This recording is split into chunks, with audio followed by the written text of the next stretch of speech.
तो यही नहीं, अभी और सुनिए। हम समझते हैं, हमने जैसे कि क्लासिफिकेशन की बात की, फैट सॉल्युबल विटामिन और वाटर सॉल्युबल विटामिन।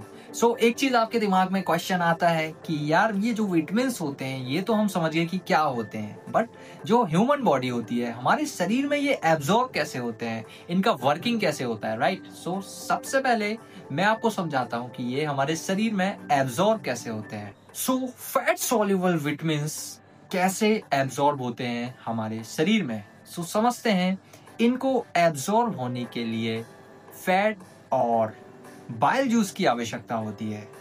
सबसे पहली प्रोसेस समझते हैं कि छोटी आंत में पाचन कैसे होता है। ठीक है, जो छोटी आंत में हमारा पाचन होता है उसमें भोजन में मौजूद फैट और विटामिन्स पर बाइल जूस और पैंक्रियाटिक एंजाइम काम करते हैं। बाइल जूस जो कि लीवर में ऑलरेडी उपस्थित होता है।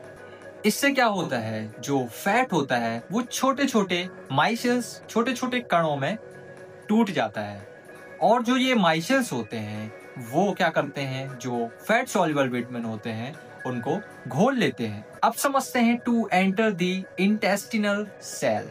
ठीक है, इंटेस्टिनल सेल में प्रवेश को समझते हैं। ठीक है, भोजन के, राइट?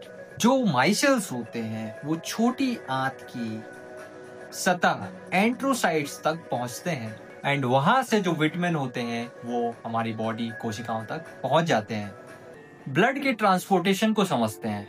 कोशिकाओं के अंदर विटामिन्स को साइलोमाइक्रोन में पैक किया जाता है। ये पहले से लिम्फेटिक सिस्टम में जाते हैं, फिर रक्त प्रवाह ब्लड स्ट्रीम में प्रवेश करते हैं, और अतिरिक्त मात्रा में जो हमारा विटामिन होता है वो लीवर और फैट टिश्यू में जमा हो जाता है।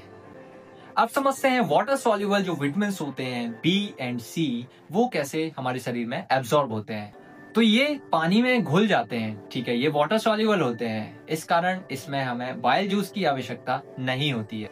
इसका छोटी आंत में सीधा अवशोषण होता है।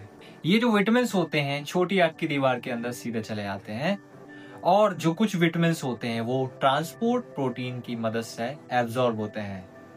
और बात करते हैं कि ब्लड में कैसे जाते हैं, तो ये पोर्टल वेन के द्वारा ब्लड पे जाते हैं। ये शरीर में अधिक मात्रा में एब्जॉर्ब नहीं हो सकते, इसलिए अधिक मात्रा में जो होते हैं एक्स्ट्रा, वो पेशाब के द्वारा, यूरिन के द्वारा बाहर निकल जाते हैं। इसलिए ये हमें डेली खुराक में आवश्यक है।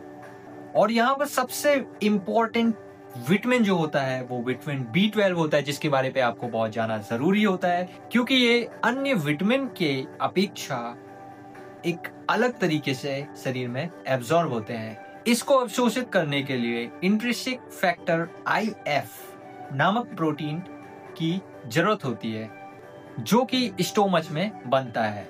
यह जो B12 कॉम्प्लेक्स होता है, ठीक है, वो क्या छोटी आंत के अंतिम हिस्से इलियम में एब्जॉर्ब होता है। अगर इंट्रिंसिक फैक्टर ना बने तो क्या होगा, तो ये विटामिन B12 एब्जॉर्ब शरीर पे नहीं होगा। इससे पर्नीशियस एनीमिया नामक रोग हो जाता है। सो कैसी लगी इंफॉर्मेशन?